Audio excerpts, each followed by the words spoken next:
Hello, welcome to Connie Martinson Talks Books. In Hollywood, there is only one place to be New Year's Eve at a pre-party, and that's at my guest's home. And they have written a book that incorporates that, as well as some of the funniest stories about making a success in Hollywood. Well, my guests are Henny and Jim Backus. The book is called Forgive Us Our Digressions, and it's published by St. Martin's Press. And we will be back after a short pause.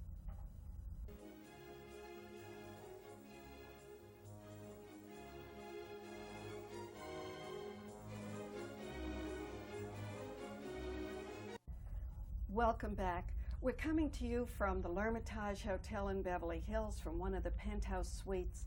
And my guests, well, if you were casting it, they couldn't fit in a better place. Henny and Jim Backus, authors of Forgive Us Our Digressions, published by St. Martin's Press. Welcome, Henny, and welcome, Jim. Well, thank you very much for inviting us. Now, we should say to our friends in the audience that you say in this book you do your best writing in bed. Of course. Together. Yes. That is. We don't know any other writing team that can make that statement. Yeah, legitimately. Maybe no, couldn't. No. Yeah, no. And the book begins where, in a way, you had covered a little bit in the last book about Jim growing up in Bracknell. Yes. Which is a suburb of Cleveland. And the father, who doesn't really want you to be an actor, but is very happy that you play such good golf. Yeah. Well, he thank God he lived to see me have some degree of recognition, because he was against it all the way. He was very sporting about it. But I never will forget one time I was sitting in a place at a saloon, and my father was having a drink with me, and a beautiful girl walked over and said, "May I have your autograph?" He said, "You mean that happens to you?" He suddenly saw my role, and my career is an entirely different thing. But the story of you, Jim, going off to New York, and that so-called family cousin, Uncle Len, who was going to introduce you to everybody, but Uncle Len evidently had little fancy feet. Yes, he did. He was had different ideas. Yeah. But I remember Uncle Len very well. He was really a very big backer of plays on Broadway. Yeah. Very elegant gentleman. Well, I had sort of a call from a friend of Uncle Len and said, "How dare you do this to him?" I said, "What do you think how I feel?" Meaning in the book. Yeah, in the book they'll have to know 14 years of analysis. Yeah, absolutely. And then it is, what, March 10th, 1941, that you two meet. Mm-hmm. Yeah. Talk about how you met and the love. We met cute. We met cute, yes, Yeah. we did. Billy Wilder says, "We meet cute." We lived in that wonderful Royalton Hotel in New York City. I was a sculptress, and I was doing a bust of Orson Welles. And I was covered from head to foot with plaster dust because it was the night I was casting it. And there was no room service, no restaurant. And I got a phone call from Herman Levin, the man who produced My Fair Lady on Broadway, who was then living in exquisite squalor. And he said, "I've got the flu. Can you bring me some soup?" Because I had the bathroom rigged as a kitchen. So I made a bowl of soup, brought it down to his room, knocked on the door, and the door was answered by this young man with the long black eyelashes who said, "Hello," and I said, "Here's the soup." I handed him the soup, and I sashayed down the hall in a cloud of plaster dust. And Jim, when the door was shut, turned to Herman and said, "Who's the sexy-looking bricklayer?" And Herman said, "She's not a bricklayer. She's an actress and a sculptress, and that's why she's got so much soup down there. She's loaded." And Jim said, "Can I take it back?" And I take it back. And Herman said, "Yes, but be nice to her. She's got a hot plate." Oh, and the Royalton Hotel, as you lived there, was really sort of where people who went to the Algonquin lunch lived there. You had George G. Nathan. George G. Nathan. Well, most of all, Bob Benchley was the star boarder and the most wonderful man I've ever known. Yeah. Everybody lived there. Tennessee Williams wrote his first play in the lobby on their stationery. Yeah. Everybody. Robert Sherwood. Julie Hayden lived there, too. Of course she did. Yes, oh my God, the rate. Yeah. Yes. She used to come in the lobby with the calla lilies and say, "This is Mr. Nathan." I know. I mean, that was a great... Nobody has really written a story about that. No, but they haven't. Henny and Jim come on to Hollywood and the haunted house. Oh, yes. Yeah. It's still haunted. Did you know that? No, I didn't. It's up for sale every 6 months, and there's a sign out front.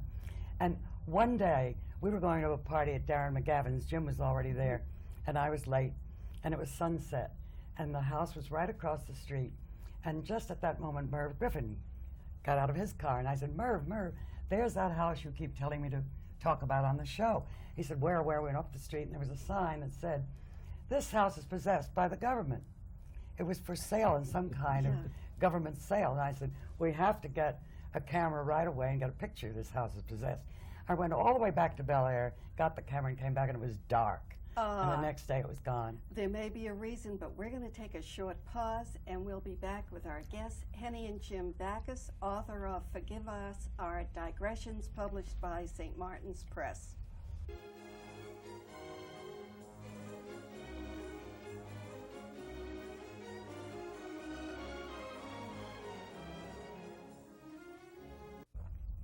Welcome back. We're talking with Henny and Jim Backus, authors of Forgive Us, Our Digressions, published by St. Martin's Press, and we're coming to you from L'Hermitage Hotel in Beverly Hills. You know, I once heard you, Jim, when you were in Hollywood, say one of the funniest lines for someone who had just moved here to here about you. It was at a testimonial for Jack Warner. And you said something about he had called you honey, baby, sweetheart, darling, all of these terms of endearment that your wife after 20 years had never said so much to you as Jack Warner had used or you had used with him. I said I never said things to Jack Warner I never said to my wife on our honeymoon. Right. It's one of those lines I have never forgotten. And I haven't either. Yeah, okay, I'm glad. You know, it's a good thing to, the so-called wits in the world have great memories. Yeah. They remember funny.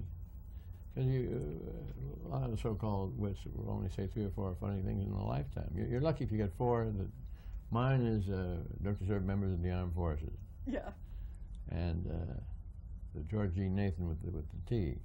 He had tea. He lived there for 30 years, and he had tea served every morning by a bellboy, and they never tipped him. And he never tipped the people that made the tea downstairs. He just accepted it. They used to do things to his tea when they were preparing it. You can't believe. Cigar butts, and that's them being kind. And there was, so George E. Nathan was at 21 with some very world-famous people, H.G. Wells, a few chums, and they were talking about tea. And one said, the tea at Raffles is the best. There's a tea house that they steeped for 300 years. They dip a virgin's breast into it. And George E. Nathan said, this is fine, but the greatest tea in the world has a flavor that can't be duplicated. And that's a tea at the Royalton Hotel. That's funny because one knows what was behind it. But one of the people who was very funny but was a dear person to you like a mentor, Ed Wynn. And his line to you when he was giving you advice about get known as one character that you play, and that is success. That's just, well, he gave me great advice, and he was, I call him my surrogate father. Yeah. And he was a dear man. And I was on his show and other shows, and I was doing a character called Hubert Updike, which is very much this way. And then, of course, Mr. Magoo. And then I was doing myself. And in those days in radio, you had to do 2 doubles, or a double if you got on a show. Play yourself and like a sheriff or something.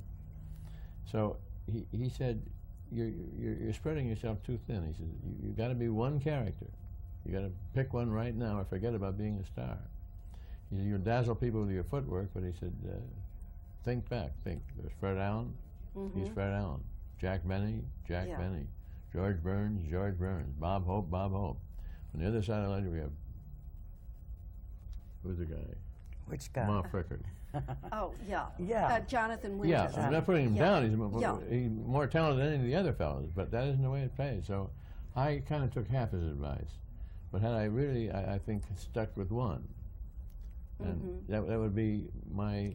You'd be identified as But people do identify you, Jim. I mean, we didn't, I forgot to bring it, but there is a red nose that, as you say, the minute that nose went on, you become Mr. Magoo. Mr. Magoo. Well, just one little voice. Can I ask you to do that? My George. I got the money to buy George. I feel like a damn fool sitting here. It makes people happy. Yeah, there is something about that that is so infectious. Isn't it? But the other 2 parts that you became known for were I Married Joan with Joan Yeah, Davis. I was straight. And that in this book is some story. I mean, first of all, she is a character, and I guess she was a little rough on you, Henny, because she thought the world thought she was Jim's wife. No, she wanted them to think that. Yeah. Joan could give it and she could take it. She was a real bawdy dame.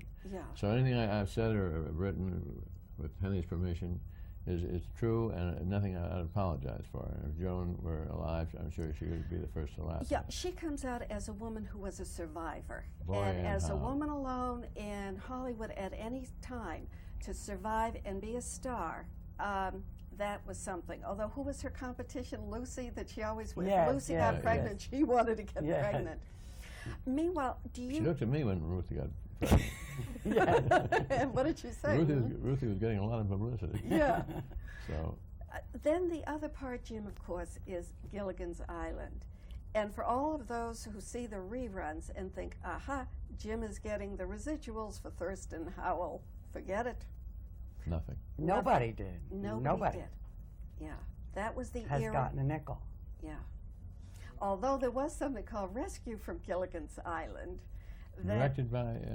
what was his name? Oh, well, similar to Von yours. Sternberg. Oh, the one who's helping us Yes, today, yes. Leslie Martinson. Yeah. That had the largest audience of any show Yes, ever larger shown. than Roots. Yeah, 53 million people. Mm-hmm. Got to ask you about working with Richard Burton, your friendship with Richard. Oh, what a darling man. They lived here, he and Elizabeth. At the L'Ermitage Oh, yes, Hotel. always. Yeah. And that's how we know this hotel. Ah. And when you were friendly with him, were you also friendly with her, or it was... Oh, yes, but more with Richard, because it goes back further, back to You must Sybil. have had some terrific, forgive me for saying, but drinking evenings and that voice spouting Irish theater and You Shakespeare. cannot imagine what a funny evening it was with these two spouting up, telling stories, and each was a great audience for the other. Yeah. They loved each other, and it was a joy to be with them. One night, Richard and I were in I'm using the term advisedly, a saloon in Alaska. And it was a saloon where these fellows that catch the fish would come in with $3,000 or $4,000 in their pocket, and they would have to spend it before they left. It would be 3 o'clock in the morning, it would be broad daylight, and we used to go there to drink because it was the only place in town where you was safe. It was a classy joint. So these girls would dance with these fellows, and if you bought a drink for anyone within your area, you had to buy a drink for them too. So it was nothing to get a check for $700 or $800 at the end of an evening. And we were talking about Hamlet, and Richard said, "I can't get it through to you." Robert Ryan was there with it. So he said, "Just a moment." And these girls were dancing with the guy, and he pulled the jukebox, the cord from the jukebox, and they froze. And I had no idea who he was. Because this is before he... Yeah. And he took a chair in the middle of this night at 3 o'clock in the morning with the wolves howling. He did To Be or Not to Be. Yeah. And I tell you, he got goosebumps. He did all soliloquy. And these tough sailors and fishermen dancing with these ladies of dubious reputation. They knew that, they didn't know what it was, but they knew they were in the presence of something great. Well, his eyes would rivet you if nothing else. Yeah. And he did the soliloquy, long pause, took a beautiful bow, and walked off. That's wonderful. Jim, Henny, we're going to take a short pause, and we'll be back with our guests, Henny and Jim Backus, authors of Forgive Us Our Digressions, published by St. Martin's Press.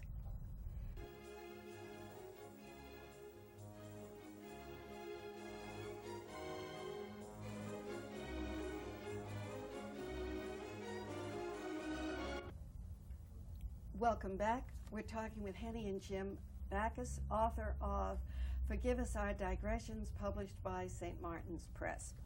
I'm going to hold up some of the pictures, and if you'll talk about what we're seeing here. That was our first date.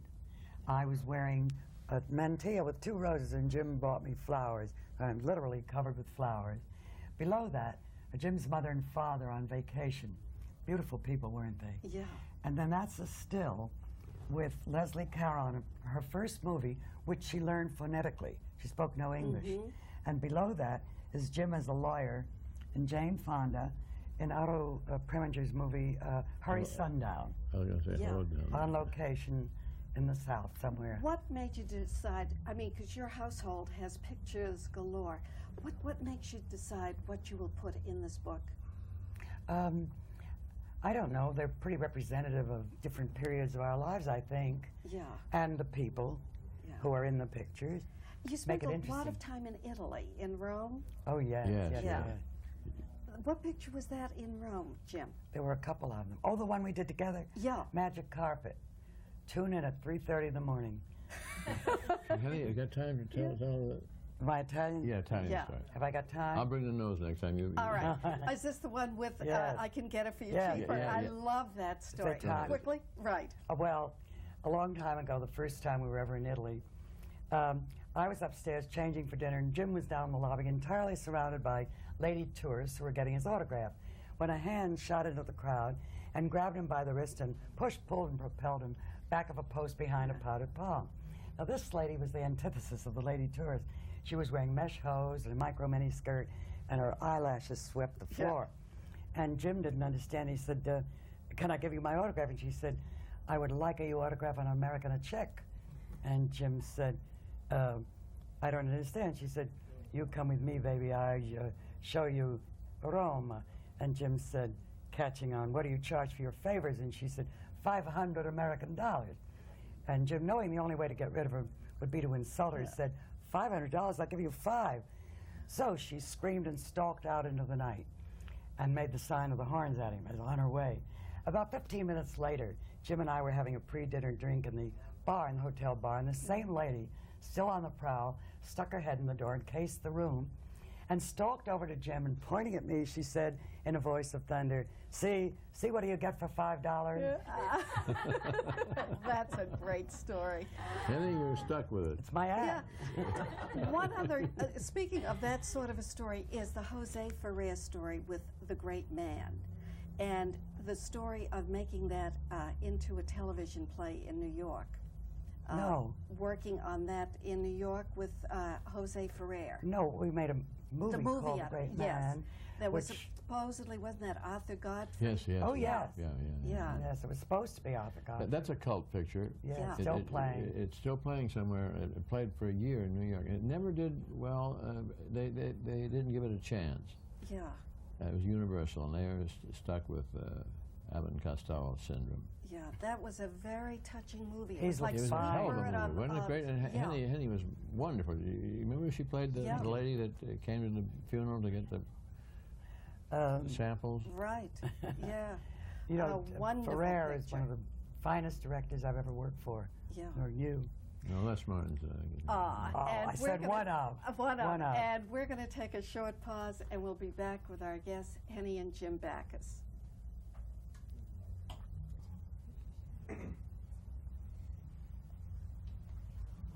Jimmy should tell the iceberg story. He did last time, I think. Welcome back. We're coming to you from L'Hermitage Hotel in Beverly Hills with our guests, Henny and Jim Backus, authors of Forgive Us Our Digressions, published by St. Martin's Press. Now, I opened the show by saying New Year's Eve, and there is a copy of the invitation here with the wrong phone number, thank heaven. Yes. But this year I was honored enough for Leslie and for me to be Well, invited it was a to your joy home. having you. Thank you. I walk in and I thought, okay, if I die, I've gone to Hollywood heaven, because there was George Burns coming across the floor to sing for just, 40 of us who were Yeah, sitting there. yeah. And it was a gem of a moment. Wasn't it, though? Yeah. Yeah, He and called there it is out. a picture of him kissing you in this book. Zsasz underneath. Yes, how But, they're all kissing pictures. Yes, yes. We kiss a lot in Hollywood. Now, the man who played the piano for George, I said to someone, what does he do? Bring his accompanist along with him? No, he's a friend of ours, Yeah, and he's a darling, and he Marty just Jacobs. happens He to get is up and go to the brilliant. piano. yeah. Well, he's very important to George. Yes, he is. Because he plays a Marty very big Jacobs, part you're talking Yeah. about. in George's act. Mm-hmm. And no, George didn't bring him, but they go to the same places. Yeah, because he had that beat, that tempo, and I wished we could have taped that moment, really. We tried, but it's impossible. Yeah.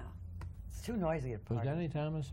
He may have been there. Yes, By the he time was. we Yeah, got yeah. there, I had missed him, but there were quite a few others.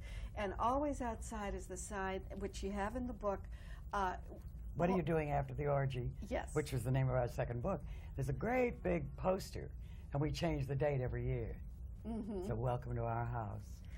Henny, are you still sculpting now? No, I haven't sculpted in years. Yeah. No, but thank you for mentioning it. But the books, and also you have appeared in Gilligan's Island. As you said, that's your favorite on Well, it's location. in blackface. Yes. I played a native lady with a ring in my nose. I have 4 little nieces. That's the only picture of me they have in their rooms. With the ring in the nose and the blackface, the one they love. Yeah, from the Gilligans. Yes. Those must have been fun years for you, Jim. They weren't when I was doing it, but now looking back, I didn't realize how good I had it. Yeah. What about with Jimmy Dean on Rebel Without a Cause? Was that an interesting film to work with? Yes, it certainly was. I think, well, of course, it's become a cult, Mm-hmm. and Jimmy Dean was a very strange young man, but I played his father in it. Yeah. And he had one scene where he threw me down the stairs, Mm-hmm. and across the room and into a chair and over, and I did this without a double. And it took us 1 week to shoot that one scene, because Jimmy wouldn't do it until he felt absolutely sure, and we rehearsed, and we did it 17 times. And I had to have complete faith in him, because when you do something, it's like dancing. One's got to be the leader. Yeah. If you both lead, forget it. So when he went down the stairs, he grabbed me by the lapel of his pajamas I was wearing. He swung me out, and I had to go like a rag doll. Yeah. Otherwise, it would. But he was a strange. There was something great about him from the minute we saw him. The intensity. There must have been. He's become a legend. He and Yeah. Marilyn Monroe. Yeah. Of course, Jim, I think people forget what a versatile, brilliant actor you have been in some of your films. You know, you can get hung up with the I Married Jones and the others, but really your body of work as an actor is really formidable. 306 pictures. That's what I said. More than formidable, that is really brilliance. Yeah. Is it, you know, you said earlier about Ed Wynn and one character, but would you really have given up that ability to be so versatile? No. Yeah. No, I think maybe I'd been better off financially, but I think I've been bored silly. Yeah. Because enough of Gilligan's Island, you got to get and do something else. And I love to act. I love people. I love show business. Yeah. And I haven't been able to do as many things I'd like to the past 4 years. And I miss it terribly. Mm-hmm. But I'm going to get back. I was delighted to read, or hear really, both reading it in the book and seeing a videotape you two did, that you're golfing again, or hitting the golf balls. Yeah. Yeah. Well, that was a very important part of my life, which I've been able to do. And Henny makes me get out in the backyard with a 6-iron. And I hit it, and it's very Plastic golf balls. plastic golf balls. Yeah.